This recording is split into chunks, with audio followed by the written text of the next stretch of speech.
Então, vamos elevar nosso pensamento a Deus e a Jesus, aqui reunidos novamente, nesse espaço de convivência, nesse momento, Senhor, que nos recolhemos diante do mundo, para podermos estar contigo, nessa ceia espiritual, aonde tu nos oferece esse manancial maravilhoso de recursos para a nossa caminhada evolutiva.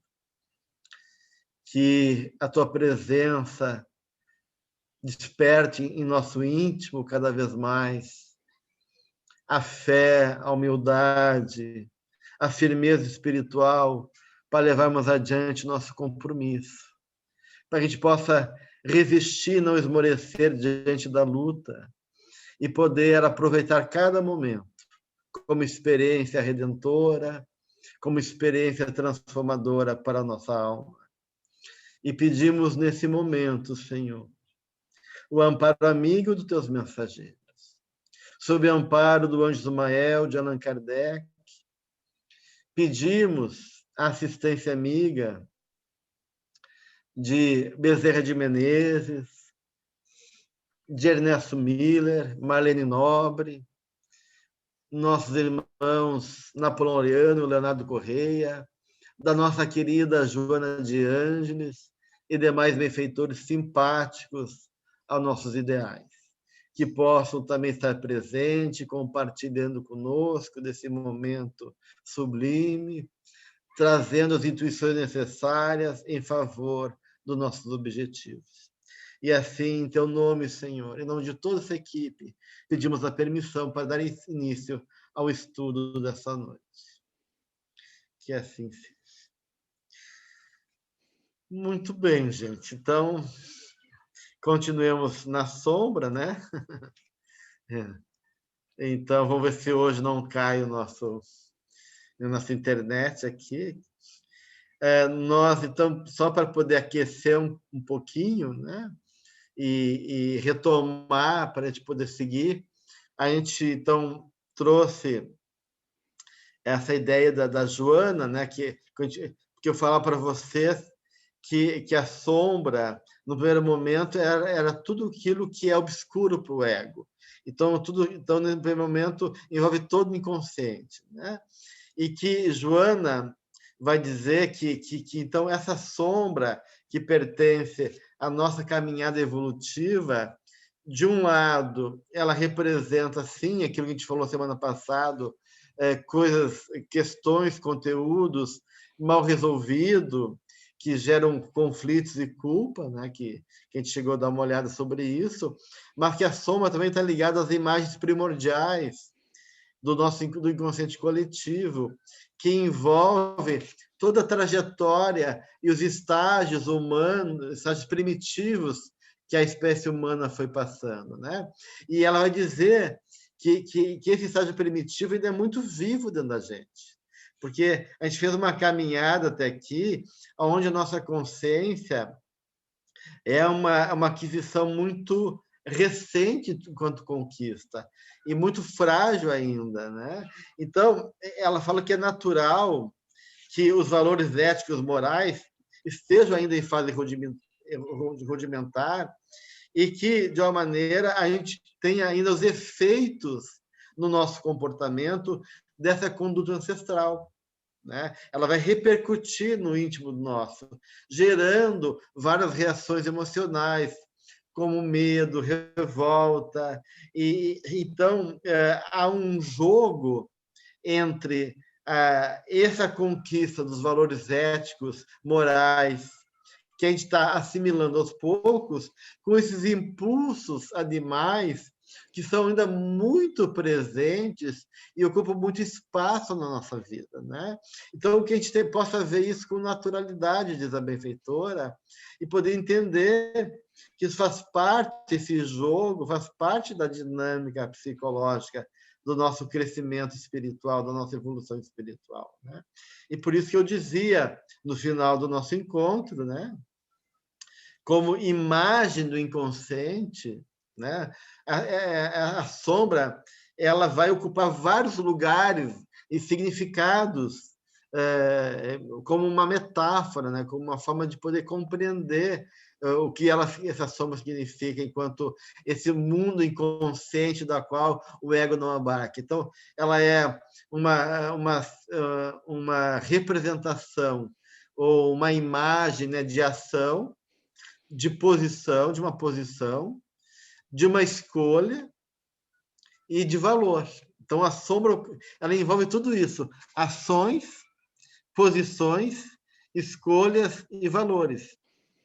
E, como tal, ela é, então, como eu falava lá no início, indutora de transformação, porque nessa relação de sombra e persona e ego, então esse par de opostos, né? Essa relação de tensão, essa função transcendente que me propõe seja um diálogo gerador, então, de transformação, né? Então, de um lado, essa imagem escura, ela é uma imagem que vai contrapor a luz, né? Que vai, de uma maneira, contrapor a luz, né? Então, a gente vai fazer esse jogo de luz e sombra.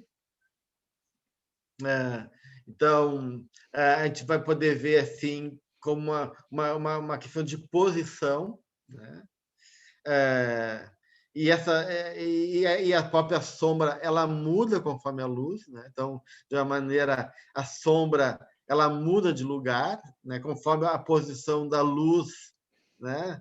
A gente vê isso na posição do Sol durante o dia, né? Conforme o Sol vai mudando e fazendo seu movimento próprio, a sombra ela vai de uma maneira mudando de lugar. Então, de uma maneira, isso também é válido do ponto de vista do comportamento. Aquilo que é sombra num determinado momento da nossa vida não é em outro. Aquilo que o foco do ego está se comprometendo e envolvido vai interagir com a nossa vida de maneira mais direta, e outros aspectos vão ficar mais obscuros, vão ficar à sombra, vão ficar escurecidos, obscurecidos, e a gente não tem acesso a eles, né? E isso, de uma maneira, fala também que o inconsciente muda. Então, na época de Freud, por exemplo, né? Mas só uma pergunta, Gelson. Sim, Denise, pode Tu falar. falou que conforme a luz vai se movendo, né? A sombra também vai tomando uma outra posição, correto? Sim. Tá. E nesse interagir que a sombra vai tomando outra posição, não significa que ela diluiu, ela está ali, ela só não está surgindo naquele momento, ou ela diluiu? Não, ela não diluiu. Nesse momento, a gente está vendo a sombra como inconsciente. Eu vou falar para vocês que, num primeiro momento, tudo que não faz contato com o ego, né, fica desconhecido para o ego, fica na sombra. Então, nesse primeiro momento, sombra não é um complexo, não é um personagem de mim. Sombra é um lugar, tá? É diferente do complexo da sombra. Então, estou falando dessa ação como um lugar, e esse lugar daí muda de posição, né? Por exemplo, né? Se o Sol nasce, né, ao leste, a sombra vai para o oeste. Depois do meio-dia, inverte, né? A sombra fica para leste, porque o Sol mudou de posição. Então, na vida da gente também, muitas coisas estão a nível de sombra. Não é que seja a sombra, estão a nível de sombra. Por exemplo, na época de Freud, as questões da sombra estavam muito ligadas à sexualidade, né? Aonde era um lado difícil de lidar, de tomar consciência, de reconhecer esse aspecto da nossa vida. Havia toda uma repressão sexual, e isso gerava uma série de conflitos. A sexualidade foi aberta, né? Não que tenha se resolvido essa questão, né? Mas, de uma maneira, ela foi aceita como parte da vida humana, e o comportamento mudou em relação à sexualidade. Então, outros conteúdos, nesse momento, estão mais à sombra do que a sexualidade, né? Quer dizer, é como se a sombra mudasse de lugar, né? Então, aquilo que antes era obscuro e desconhecido e reprimido, né? Ontem, hoje é outras coisas. Hoje, por exemplo, a gente vê isso na nossa clínica psicológica, né? As pessoas não têm muita dificuldade de falar sobre sua sexualidade. Vai ter pacientes que eu tenho uma certa dificuldade de falar da sua intimidade, onde a sexualidade entra com conteúdos que são difíceis. Mas isso é menos comum hoje em dia. Hoje em dia as pessoas falam das suas fantasias sexuais, falam de práticas sexuais, não tem repressões, não tem, às vezes, nem muita crítica em relação a isso, né? E muitas vezes falar de dinheiro, por exemplo, hoje em dia, é mais complicado do que ficar falando sobre sexualidade, né? As pessoas têm dificuldade de dizer o quanto ganham, mas não têm dificuldade de falar sobre a sua fantasia e sua vida sexual. Então, é como se a sombra tivesse projetado agora no dinheiro, né? Então, é nesse sentido que a sombra ela pode mudar de lugar, né? E na vida da gente também, uma coisa que no meu momento é obscura, com o tempo vai sendo reconhecida, e outras coisas que a gente não está se ocupando, né? Onde não está no foco da consciência, né? Onde a luz não tá chegando, vai se tornar sombrio. Então, nessa primeira imagem de sombra que eu estou trazendo para vocês, há uma relação de luz e sombra, tá? Essa é a primeira imagem que eu estou trazendo para vocês. Uma das imagens possíveis de a gente entender a sombra, como na relação de luz e sombra, onde a luz não há sombra, onde não há luz, a sombra. E conforme a luz muda, muda a sombra de lugar. Então, essa é a primeira imagem que eu estou trazendo. Tá bom? Até aí, tudo bem? Vamos adiante, então? A segunda imagem... Oi, pode falar, Ana. Tá, seu microfone está desligado. Ok. Então, você falou de 4, ação, posição, escolha e valor, mas você começou com uma posição. Sim, é que, na verdade, sim. Não é porque eu pus A, B, C, D, então, só para ter certeza. De uma maneira, essas coisas não estão necessariamente muito separadas, porque, de uma maneira, nesse processo aí, há uma ação também. Né? Porque eu vi posição, você falou mudou de lugar, eu achei que era posição. Posição acima de tudo também. Porque tudo que envolve posição envolve uma escolha, envolve uma ação e envolve um valor. Essas coisas todas estão juntas. Tá? Então você não vai falar separadamente. Não, eu vou falar de certas imagens que tem a ver com essas 4 aspectos que geram transformação, né? Porque, por exemplo, quando eu faço uma ação, essa ação é fruto de uma escolha ou não é fruto de uma escolha? Né? E toda ação ela tem consequência. Então, se eu vou dizer assim para Gelson, tu tem que estudar. Não, nesse momento eu não quero estudar. Nesse momento eu quero viajar, eu quero me dedicar a outras coisas. Então, eu não tô botando luz a esse projeto do estudo, né?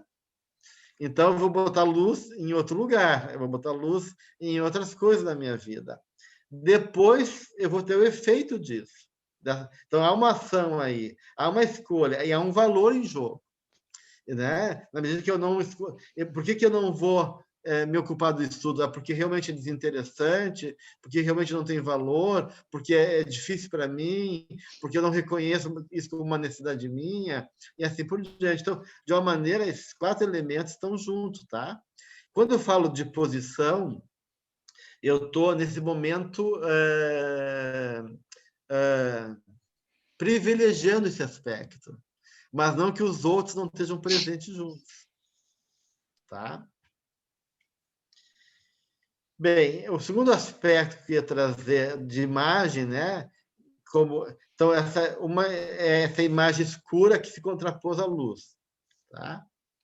Outra imagem é como uma obscuridade autônoma, como trevas, que não está condicionado pela luz, que não independe da luz. Então, a gente pode ver a sombra como um fator relacionado à luz, onde não tem luz, a sombra, né? E conforme a luz muda, a sombra também muda. Então, a gente estava vendo esse contraponto entre luz e sombra, mas agora estou tirando a luz de cena. E estou vendo a escuridão como um fator inerente da vida, da realidade, aonde não tem a ver com a luz, aonde a sombra está sendo vista, reconhecida, percebida como trevas, né? Como uma obscuridade autônoma, né? E aí aqueles mundos que são naturalmente escuros, né? Onde não tem relação com luz. Por exemplo, numa caverna subterrânea, né? Onde aquele mundo é um mundo de escuridão, é genuíno daquele mundo da escuridão, é da natureza daquele mundo da escuridão. Então, eu estou falando de uma realidade que não está relacionado com a luz, mas sim daquele mundo que a gente nunca vai tocar, que a gente nunca vai acessar pela consciência. Aquele mundo profundo que a luz não chega. Então, tem um aspecto da nossa natureza que é um aspecto que é completamente obscuro, que a luz nunca vai chegar. Tá? E que pode ser o lugar do mistério também. Deus é um mistério para nós, né? Ele é obscuro para nós ainda, né? Em muitos aspectos, né? Então, a nossa consciência não abarca. Tem realidades internas da gente que a gente não consegue também abarcar, né? E de uma maneira, então, tem certos mundos que são ligados ao mundo das trevas mesmo, não no sentido negativo, mas de uma obscuridade que é própria dela, que não é condicionada, então, pela luz. Então, essa seria a segunda imagem de escuridão que eu gostaria de trazer para vocês, tá? Uma outra terceira imagem de escuridão é uma imagem negativa de escuridão, né? É uma acepção negativa como realmente, daí não como um movimento que se contrapõe à luz, mas como uma privação de luz, né? Daí a privação como uma qualidade daí, né? Como uma qualidade negativa, de uma opção daí, né? Quando a gente fala de uma opção daí, eu quero viver nesse lugar, né? Eu quero ser ruim, eu quero ser, eu fiz uma opção. Daí a gente está falando da sombra arquetípica daí, a ideia do mal daí, tá? Que é uma outra imagem daí de sombra. Sim, Denise? Por exemplo, no primeiro exemplo que tu deu a respeito da caverna, tá? Que tu falaste que aquilo é uma coisa natural. Como é que tu pode trazer isso para a vida num exemplo de uma atitude que uma pessoa tem, que ela está na caverna, mas que aquilo não é uma coisa negativa? Não é que ela está na caverna, Denise, porque não é que eu esteja na caverna, é que existe cavernas dentro de mim. É diferente, tá? Tá, isso eu entendi, eu me expressei errado. Mas então, que existe essas cavernas dentro de mim. E como é que seria essas cavernas dentro de mim? Um exemplo prático. Um exemplo prático, por exemplo, tu agir de maneira inconsciente, e não é uma escolha do ego. Uma intuição, por exemplo, que tu segue e tu nem sabe por que tu seguiu aquilo. E isso veio de um lado escuro teu, que tu não tem acesso, né? Mas que de uma maneira se apresentou como uma experiência do mundo das trevas. Existe na mitologia grega os deuses solares, né? Apolo, Zeus, Ares, são deuses da civilização. Existem os deuses do mundo de baixo, do mundo subterrâneo, como, por exemplo, Hades, como Dioniso, como o próprio Hermes, num certo sentido. Então, é como se disse mundos regidos por uma outra lógica, que não é uma lógica solar. Como existe uma consciência lunar e uma consciência solar. Existe uma lógica solar do Sol, existe uma consciência de uma luz indireta, que é da Lua, que é mais feminina, que é mais reflexiva, que é mais sensível. Então, é como existisse também um mundo onde a regência não é dada pela luz, é uma lógica própria das trevas, é uma lógica onde o nosso ego não entende, a gente não consegue assimilar nem se movimentar, porque é uma outra lógica. Eu vou ter que aprender a enxergar no escuro daí, e não acender uma luzinha, né? Porque eu não tenho como acender uma luzinha lá dentro. Eu estou na escuridão e vou ter que me relacionar com aquela escuridão de uma outra maneira. Vou ter que aprender a se movimentar. Eu vou ter que aprender com essa escuridão, que é um tipo de conhecimento, um tipo de realidade que me pertence e que ela vai agir dentro de mim. Então, aí a gente não está falando de uma qualidade, né? Então, no primeiro ponto e no segundo ponto, a gente não está falando de uma qualidade, está falando de um atributo. Tá? De uma realidade que muda pela luz ou de uma realidade que é naturalmente escura. Agora, na terceira imagem, numa acepção negativa, com privação da luz, daí esse atributo da sombra assume uma qualidade negativa. Então, eu não estou falando mais de atributo, estou falando de qualidade. Então, a qualidade a sombra se torna perversa, negativa, maligna, destrutiva. Daí, na terceira imagem, aí é realmente um conceito negativo de sombra, onde a sombra é uma rejeição à consciência, uma rejeição à luz, uma rejeição à responsabilidade, uma escolha, uma posição de uma identificação com a escuridão. Daí é diferente. Tá? Estão podendo perceber as diferenças de cada aspecto? Tá claro para vocês? Bem, e num quarto aspecto, né, gente, é a luz no sentido positivo. Quer dizer, a sombra, né, a escuridão no sentido positivo, num atributo que se torna uma qualidade positiva. Ou seja, a escuridão como parte da luz, como inerente à luz, como um aspecto da luz, ou um intervalo da luz, onde permite ler a própria luz, né? Favorecendo delimitação e diferenciação dos elementos. Né? Ou seja, ali, na medida que o preto se torna uma cor, né? E não uma ausência de luz, né? Porque na teoria das cores havia sempre uma disputa, né? De Goethe e quem mais era o outro que disputava se cor era considerado se o preto era uma cor, não era uma cor, né? Então alguns dizem que não era cor, porque a cor é um reflexo da luz. E o preto é a ausência do reflexo da luz, né?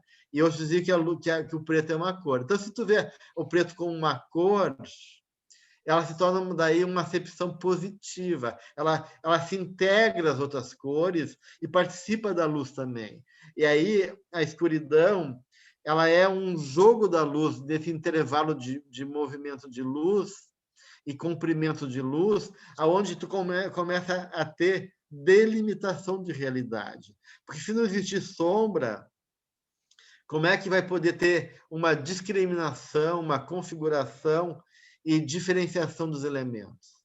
Então, de uma maneira, a sombra ajuda a eu fazer luz, a eu fazer consciência. Né? Até aqui vai essa realidade, daqui em diante ela não vai. Então, de uma maneira, é como daí se a sombra assumisse um lugar de ativo, né? Um lugar positivo de poder realmente ser uma combinação necessária da própria luz que permite ler a própria realidade da luz nas suas várias possibilidades de configuração, de delimitação, de poder discriminar e poder, de uma maneira, fazer tu enxergar, né?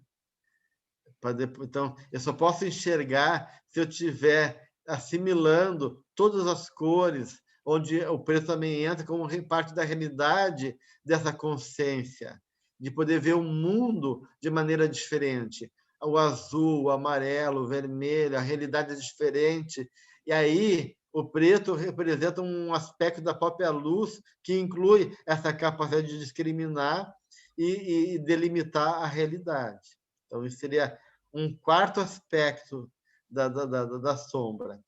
E um quinto aspecto da sombra, que é muito parecido com o segundo aspecto, é um lugar de indistinto, como além da visão, que está ligado à ideia de fé, né? Daí, aquilo que tu, mesmo não enxergando, né? Mesmo que vai além da minha visão, né? Mesmo que seja indistinto, difícil de reconhecer, isso eu acredito, né? Uma ideologia, uma fé, obscuro, invisível, a ideia da escuridão como aquilo que existe, mas é invisível para mim. Então, seria um quinto aspecto da ideia de escuridão. Então, só para ter uma ideia o quão complexo é as possibilidades de poder perceber essa ideia de escuridão, né? Então, aquilo que eu não enxergo, né, que é invisível para mim, que vai além da minha visão, também é um lado escuro, também é um lado obscuro, também é um lado desconhecido, também é uma sombra. E ela pode se tornar algo que move minha vida, como uma fé, ou move minha vida como uma ideologia, né, que eu nem sei porque eu acredito naquilo, mas eu acredito naquilo. Então, de uma certa maneira, isso também faz parte desses elementos que compõem a realidade da sombra, certo? Até aí, chegamos a um lugar confortável, gente? Gelson? Vamos adiante ou tem uma pergunta? Sim, pode colocar. Só que me passou pela minha cabeça, como sempre, eu nunca sei se eu estou dentro ou fora do assunto, porque quando você falou da escuridão, não é? Me fez lembrar, não sei porquê, o mito da caverna, de Platão. Sim. Que as pessoas estavam na escuridão, acostumadas com a escuridão, até que alguém descobriu a luz para elas, né? Então, a gente está confortável na escuridão porque a gente ainda não teve essa capacidade de observar que tem algo bem melhor que vai nos tirar dessa escuridão, que vai ser um outro tipo de conforto. Mas a gente está meio que confortável com o assunto na hora.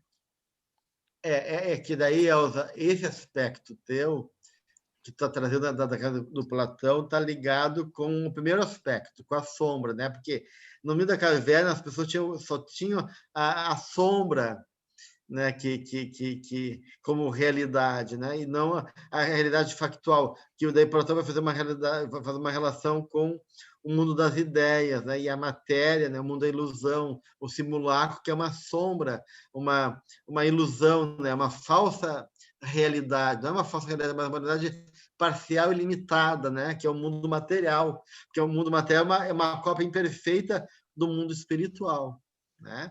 Então, o mundo da matéria viver pelo mundo da matéria é viver no mundo da caverna de Platão, na ilusão de que isso é a realidade.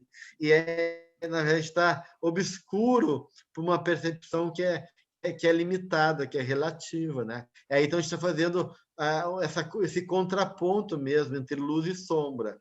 A gente está na primeira ideia aí que a gente trouxe da sombra mudar de lugar, né? E ser um contraponto da luz. E aí, realmente, para quem vive sempre na ignorância, ela acha que só tem aquilo, né? Que a realidade é só aquilo. E, de repente, quando ela sai da caverna, ela vê que a realidade é muito mais do que ela imaginava, do que ela percebia, do que ela... Né? Então, aí, realmente, é uma metáfora, né? da sombra como ignorância, como falta de conhecimento, como incapacidade de enxergar a realidade para além do mundo das aparências, né? Então, isso aí é um aspecto possível. Alguém mais quer trazer alguma outra contribuição? Quero perguntar. Oi, sim, Sara? Sim, por favor. Como reconhecer essas sombras todas? Não. Não, assim, ó, por exemplo, quando a gente... eu só quero tirar de vocês essa ideia que sombra é só isso. É só aquilo. Tá? Quando a gente olha para o céu estrelado, né? E para além e tem por atrás das estrelas uma realidade extremamente escura, né? Tem uma escuridão, e graças à escuridão que as estrelas podem brilhar e serem reconhecidas.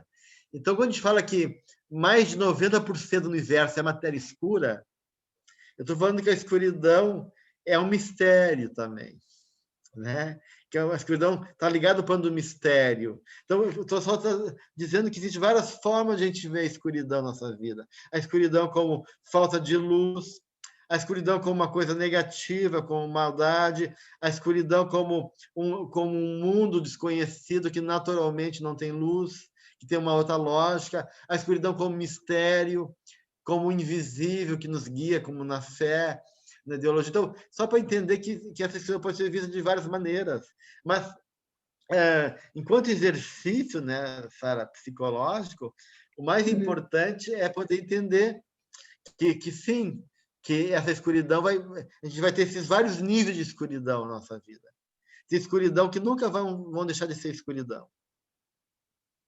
Vai ter escuridões que vão mudar de lugar, vão deixar de ser escuridão. Vai ter escuridão que vai ser negativa, que envolve valores contrários à nossa própria essência. Vai ter escuridões positivas, que vão ser necessárias para a gente poder enxergar a realidade. Então, é nesse sentido que essa escuridão aí, enquanto sombra, enquanto inconsciente, ele ganha vários aspectos da nossa vida. Tá? Então, o que eu quero dizer com isso? Que com a sombra, a gente toma consciência da luz. Né? Que com a sombra, qual é o papel, essas duas aulas, a anterior e essa, a proposta é qual é o papel, qual é a função psicológica da sombra, qual é o papel que ela ocupa dentro da psique. Então, o papel que ela ocupa na psique é justo. Justamente essa, se conscientizar da luz. Então, com a sombra, ela faz um confronto com o ego, gerando conflito, que gera consciência. Com a sombra, a gente se torna mais humilde. Porque com a sombra, a gente reconhece a nossa ignorância, que tem aspectos da nossa vida que a gente não compreende. E aceitar a nossa pequenez. Aceitar que nem tudo a gente vai poder controlar, compreender, que a luz da nossa consciência não vai abarcar toda a realidade. Então, com a sombra, a gente vai se tornar, reconhecer a nossa dimensão pequena e nos tornar mais humilde. Terceiro aspecto, com a sombra, a gente reconhece uma dimensão de valor. Ou seja, a gente reconhece que as coisas podem ser positivas ou negativas, destrutivas ou positivas, porque tem uma sombra que contrapõe aí, que joga nessa relação de oposição com a persona e com o ego. Né? Então, a sombra também tem esse papel de ser aquele mal que está lá em Fausto de Goethe. Quando Mefistófeles se apresenta, né, ele pergunta quem é ele, né? Eu sou aquele que sempre intenta fazer o mal, mas que acaba sempre gerando o bem. Então, essa ideia, né, que o papel do demônio é fazer o mal, mas que no fundo ele sempre gera o bem, porque ele nos testa, ele nos provoca, ele faz a gente estar mais vigilante, ele faz a gente acordar para certos aspectos que a gente não tem consciência. Então, a sombra, né, ela pode ser um aspecto negativo da nossa personalidade, mas que pode ter um efeito positivo, já que ela dimensiona o valor da gente. Que valor onde está o meu valor? Onde está minha luz? Onde está meu coração? Né? Onde o meu coração se vincula de maneira escondida, também sombria, né? Então, de uma maneira, esse jogo vai dando dimensões diferentes que faz a gente poder pensar a questão de valores. Com a sombra, então a gente vai exercitar a nossa consciência. Porque o ego é exigido a se trabalhar. Ele é exigido, ele não se acomoda. Alguém aqui falou assim como a dor. Sim, essas questões todas desacomodam o ego. Né? E mesmo que a gente não goste, mesmo que a gente não reconheça, elas são aquele lado amargo da vida, ou aquele lado assustador, ou aquele lado desconhecido que faz com que o ego possa ser confrontado igual medida e poder construir um caminho de conhecimento, de recurso, de ampliação de sua consciência, ampliando seu campo em direção ao self, para que o self possa emergir e, de uma maneira, tomar uma outra, cada vez mais, um lugar de destaque na psique. E, realmente, né, como a Ana está falando, a gente está liberando, então, a sombra da fama de ser maligna. Né? A sombra tem um aspecto maligno, mas ela não é só maligna, né?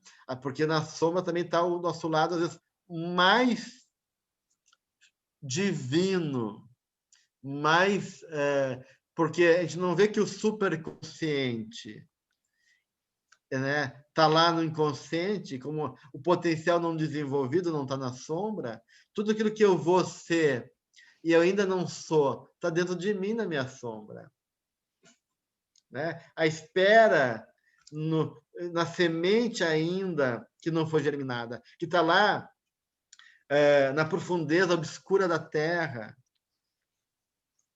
à espera de que a nutrição, a água, possa alimentar e um dia ela brotar para a vida e se tornar uma realidade dentro de mim. Então, de uma maneira, dentro da minha sombra, também tem potenciais criativos, tem possibilidades novas, tem recursos outros que eu não consigo reconhecer dentro de mim, mas que existe. Eu também eu também sou anjo, também sou divino, eu também tenho coisas maravilhosas. E se eu não me acredito nisso, se eu não me dou o direito de experimentar isso, se eu não me oportunizo dessas coisas, elas vão ficar lá na sombra, né? Não sendo utilizadas. E, às vezes, não sendo aproveitadas, elas se tornam também negativas. Como tu escondeu teu talento no Evangelho, né? Enterrar teu talento, esconder ele e não assumir que ele faz parte da tua realidade. Fabrício? Pergunta. Você falou que tem sombras que elas nunca vão alcançar a luz. Nesse caso, é Sim. válido para os espíritos puros?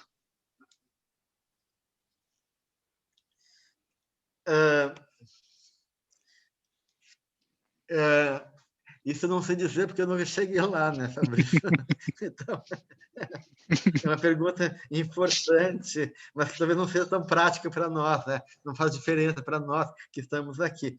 Mas eu acredito que sim, no sentido filosófico da resposta, que a vida vai sempre ser, em alguma medida, um mistério para nós. Né? Perder o mistério é perder um pouquinho também desse lugar especial da vida, né? Nem tudo tem que ser conhecido, sabido, experimentado, né? A vida pode continuar sendo um mistério para a gente, né? Então, eu não sei quando chegar lá, né? Porque Deus, né? Se vai ser sempre um grande mistério, a gente vai estar como quando diz, eu e o Pai somos um só, né? Então, aí há uma comunhão com Deus.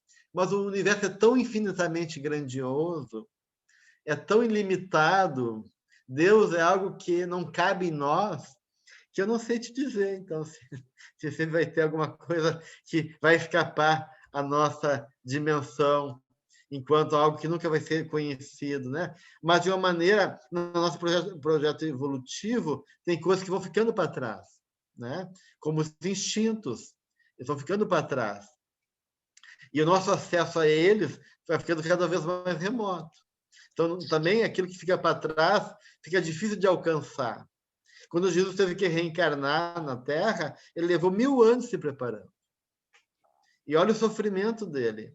Então, voltar para trás é difícil. Então, nesse sentido também, não é só o que a gente vai alcançar lá. Será que tem alguma coisa que a gente nunca vai alcançar? Mas tem coisas que a gente nunca vai também... Vai ficando para trás e não vai ficando mais perto de nós, enquanto realidade presente, né? Mas, claro, isso é uma resposta hipotética, né, Fabrício? Eu estou respondendo dentro da minha ignorância, porque a gente não sabe, né? Então, assim, ó... Só um pouquinho aqui, Gelson, só para continuar no que ele falou. Quando a gente... Perdemos, tu desligou o microfone. Ai, obrigada. Quando a gente faz o caminho da individuação, que Jung nos ensina, a gente está descendo e está entrando em contato com a sombra. Está clareando, está deixando entrar a luz, no sentido de que a gente consegue cada vez mais expandir a consciência, é isso que eu queria falar. Está expandindo a consciência. Quando eu imagino que a sombra, a gente esconde quem a gente realmente é, né? O que a gente não precisa usar nessa encarnação, o ego faz as personas lá, a gente não está usando, só que a gente é aquilo. Então, faz parte do processo da individuação com entrar em contato, tudo isso. Mas quando você está no mundo superior, de espírito puro, que não tem mais a necessidade de reencarnar, daí não tem o expandir da consciência de uma forma que não precisa mais do inconsciente, não Sim, tem, não que a existe Ângela mais. colocou aqui, que Jesus, como espírito puro, não tem sombra. Mas aí que está. A sombra não é só o passado, não é só as profundezas da nossa alma, né? A sombra é o futuro também, e está fora da gente. Então, a princípio, eu não tenho sombra, no sentido que eu integrei a minha sombra, né? Ou seja, eu tenho uma consciência planificada, plena. Mas eu não sei se... Mas daí eu acho que essas coisas todas que está ligada à dicotomia da realidade, né? Sim e não, sombra e luz, daí realmente isso não deve existir. Baixo e em cima, a gente vai estar na unidade, porque a consciência nossa ela é dualista, né? Então, talvez no nível de evolução de um espírito pleno, não tem mais dualidade. Aí não tem mais sentido falar mais em sombra e luz. Em sim e não, embaixo e em cima, porque não tem mais dualidade. Também esse conceito não serve para nada daí, entende? Daí não tem mais essas questões, vão ser superadas também, porque daí não tem mais luz e sombra, não existe mais isso. Faz sentido. Aí sim. A gente transcende a dualidade daí, tá? Bem, perfeito. Mas enquanto a gente não está lá, tem um cara muito legal que é o Jean-Pierre Vernant, que tem um livrinho, né, A Figuração do Outro na Grécia Antiga. O nome do livro todo é A Morte nos Olhos. É o nome do livro, A Figuração do Outro na Grécia Antiga, que fala justamente da sombra como esse arquétipo da autoridade do outro. Tá?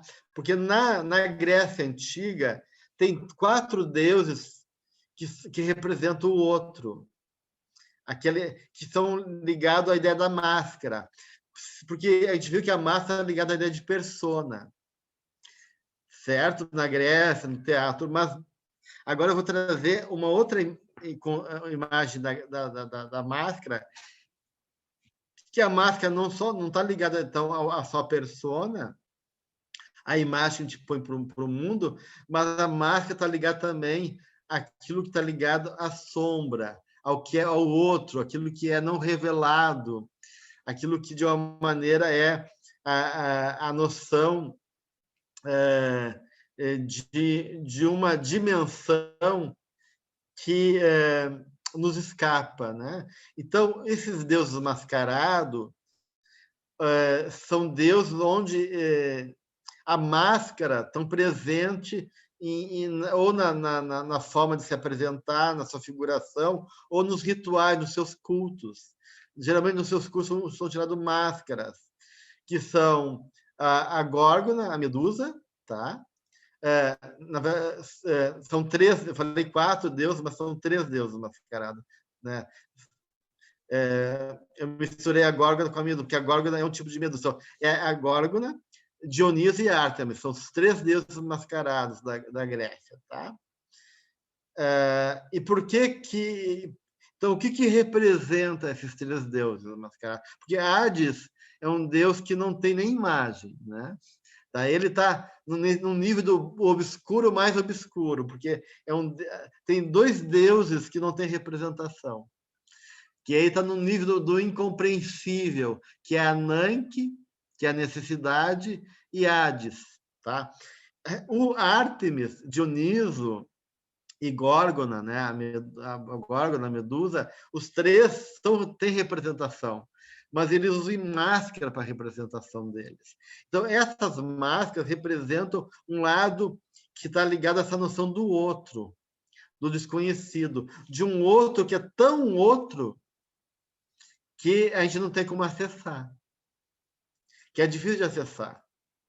Existe um outro dentro de nós. Então, esses 3 deuses mascarados, a Górgona, a Ártemis e o Dionísio, representa aquele lado nosso que é tão profundamente obscuro, desconhecido ou terrível, que eu não tenho como acessar diretamente. E isso, do ponto de vista espiritual, é importante na gente, porque tem coisas, por exemplo, que se eu acessasse dentro de mim, eu enlouqueceria.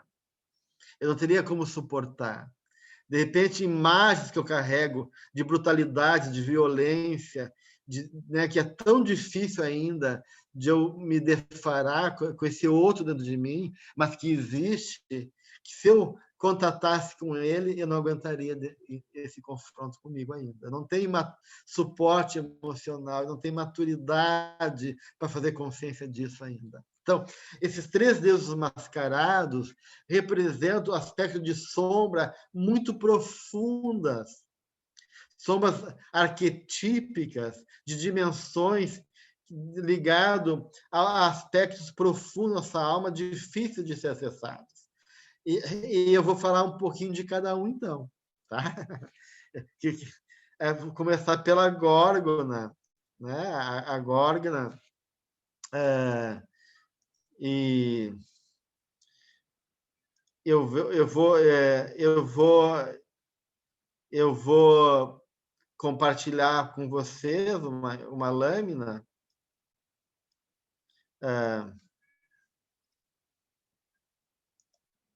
Espera aí.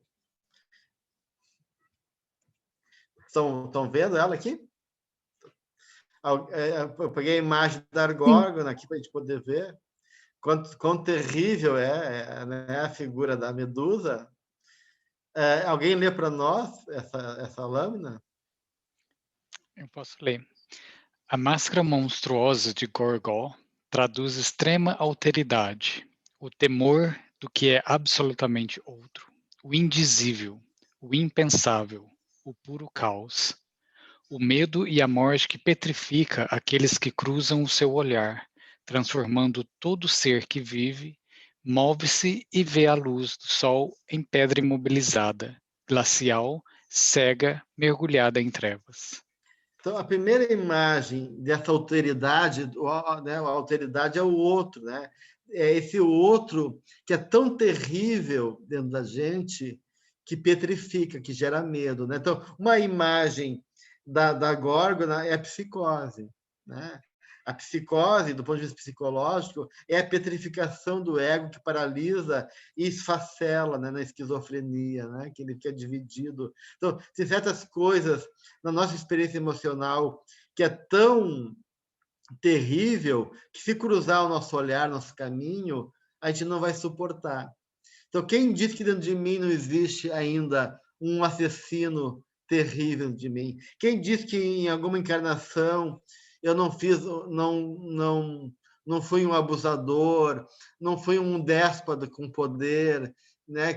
Né? E olhar para isso, né? Olhar para esse lado dentro da gente que é ligado a esse lado mais caótico, né? Onde aquilo nos paralisa, gerando morte e petrificando a nossa vida, né? Então, essa experiência da Górgona aí representa, do ponto de vista psicológico, aquela sombra que a gente traz dentro de nós, que a gente não suportaria ter um confronto direto. Porque, para poder destruir a Górgona, tem que ter um escudo, né? Tem que ter uma visão indireta. Então, tem certos conteúdos da gente que a gente não tem como se confrontar diretamente. É só através de um confronto indireto, né? Através de uma reflexão, de um movimento que é indireto, porque a gente não teria condições de um confronto direto com esse aspecto de nós. Então, agora representa o que é de mais terrível, de mais paralisante, de mais caótico, do ponto de vista daquilo que a gente tem mais medo de se confrontar, né? Do nosso pior medo, nosso outro que é mais difícil de reconhecer dentro de nós, que habita o nosso mundo interno ainda. Tá certo? O segundo aspecto que eu quero trazer para vocês é o Dioniso, né? Que também é um aspecto de... Então, vamos para o próximo slide aqui. Não. Dioniso, né? Alguém lê para nós Dioniso? Eu posso ler. Ok.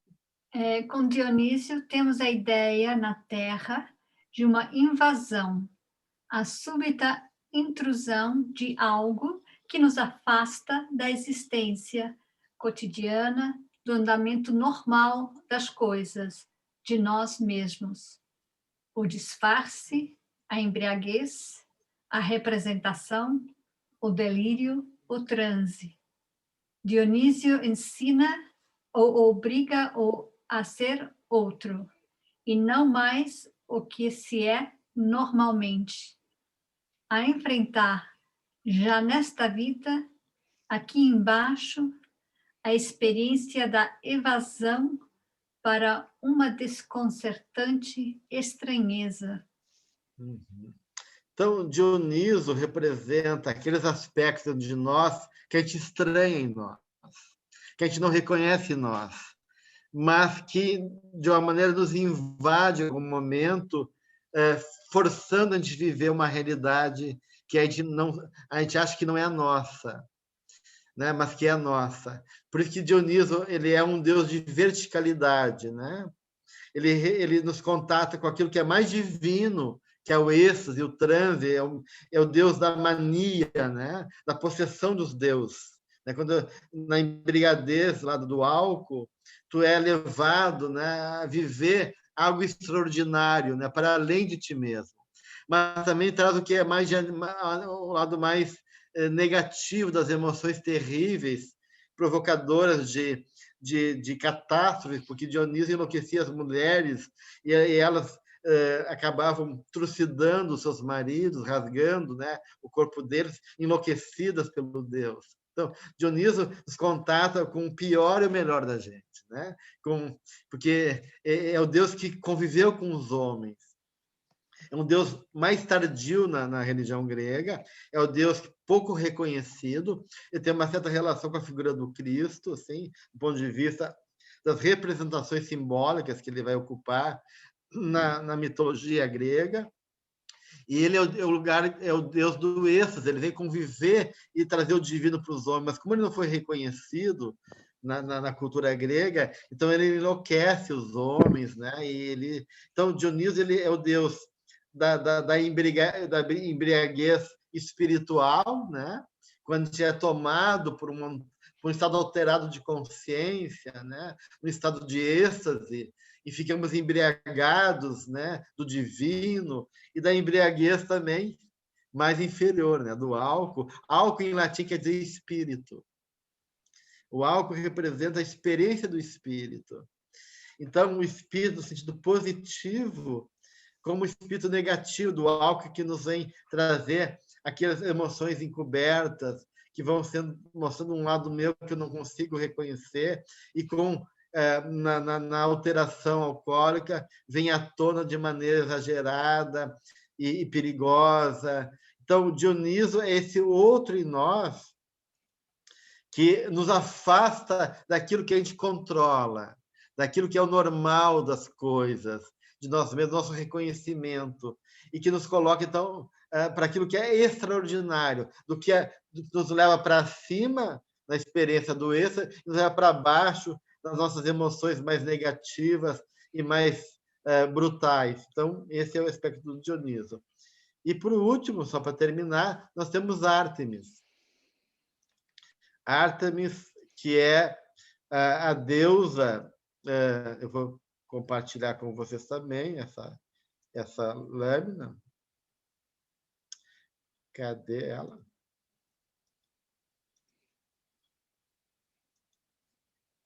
Ela não está aqui. Espera aí.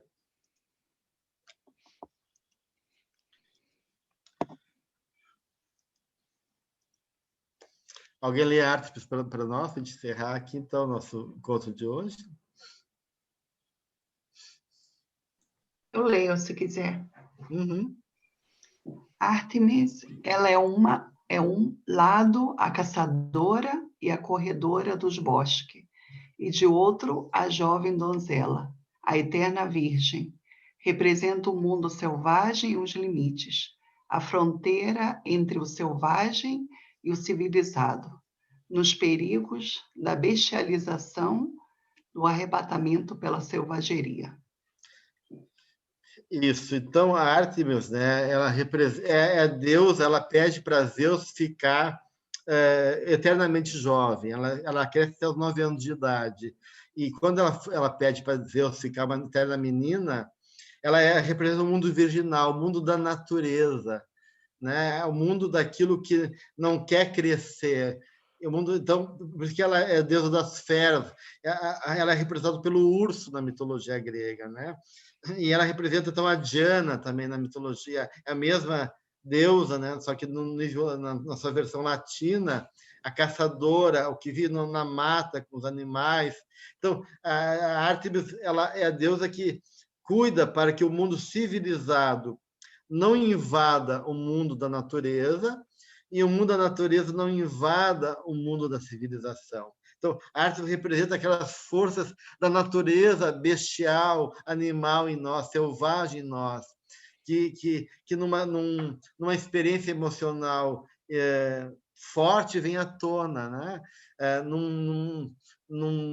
Naquela, por exemplo, quando houve o furacão Katrina nos Estados Unidos, os americanos não difundiram a informação, mas a gente sabe que muitas pessoas foram pisoteadas nos estádios, tentando buscar o alimento, né? No desespero do alimento, o lado mais primitivo da gente, da sobrevivência, houve um pânico e várias pessoas morreram pisoteadas, né? Então, esse é o lado Ártemis que vem, né? Os japoneses, quando tiveram o tsunami, ficaram bem comportadinhos, respeitaram o momento, calmo, né? Então, eles conseguem lidar mais com a Ártemis, com esse mundo selvagem, né? Até por aí, porque os japoneses também se matam muito, né? Tem muito suicídio. Então, a Ártemis representa esse lado selvagem da gente que pode emergir em qualquer momento. Então, de certa forma, né, Ártemis, Dioniso e Górgona, a Medusa, representam essas sombras arquetípicas que habitam ainda a nossa natureza. Esse outro profundo, difícil de acessar e difícil de aceitar e reconhecer, que representa aspectos de um outro que é quase insuportável, né?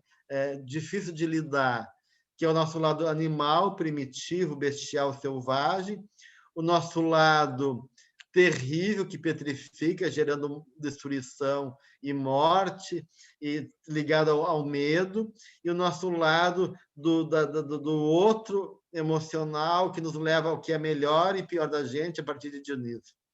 Então, só queria trazer esses 3 aspectos arquetípicos da sombra, para ver o quanto existe aspecto da sombra que a gente não vai poder lidar com elas diretamente, que é difícil de dar conta, de conter e suportar, e que muitas vezes estão lá, e que em algum momento da sua vida pode emergir, e aí o ego é, digamos, suplantado por essas forças, e gerando daí o caos, gerando a morte, gerando o extraordinário, gerando o excesso, ou gerando o medo, e assim por diante.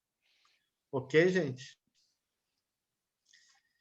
Então, com isso, a gente termina esse aspecto da sombra, a função e o papel da sombra no aparelho psíquico.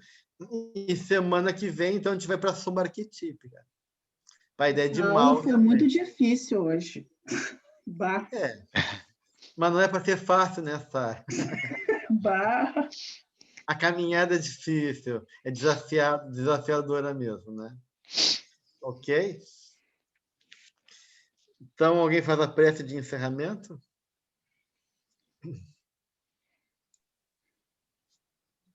Posso fazer, já? Ok. Pode fazer ela para mim. Ok. Aproveitar essas reflexões da noite, trazendo luz para as nossas sombras, abraçando as nossas sombras, fazendo carinho, entendendo que todos nós temos essa dicotomia, sabendo a cada dia melhorar o nosso próprio comportamento, nos amando um pouco mais, às vezes criança, às vezes adulto, às vezes ancião, espíritos eternos que somos a caminho da melhora espiritual. Assim, agradecendo essa aula tão maravilhosa, que a gente vai processar ainda depois com o vídeo, para quem sabe alicerçar melhor, esclarecer mais ainda os lados que ficaram obscuros, para podermos realmente introjetar essa lição para dentro das nossas almas, porque ainda não nos conhecemos. Que o Senhor Jesus abençoe o Gelson, abençoe a cada um de nós que aqui estamos, abençoe os espíritos que vêm também ouvir essa sequência de aulas, e a gratidão aos nossos benfeitores amados, nominados sempre no início pela voz do Gelson na prece, Napoleão, Laureano e outros, a nossa querida mentora Joana de Ângeles, por nos possibilitarem entendermos, estarmos juntos nesse aprendizado. Obrigada, Jesus, que teu amor permaneça conosco até o próximo encontro e que tenhamos uma boa noite de repouso, descanso do corpo e trabalho do espírito. Que assim seja, divino amigo. Gratidão.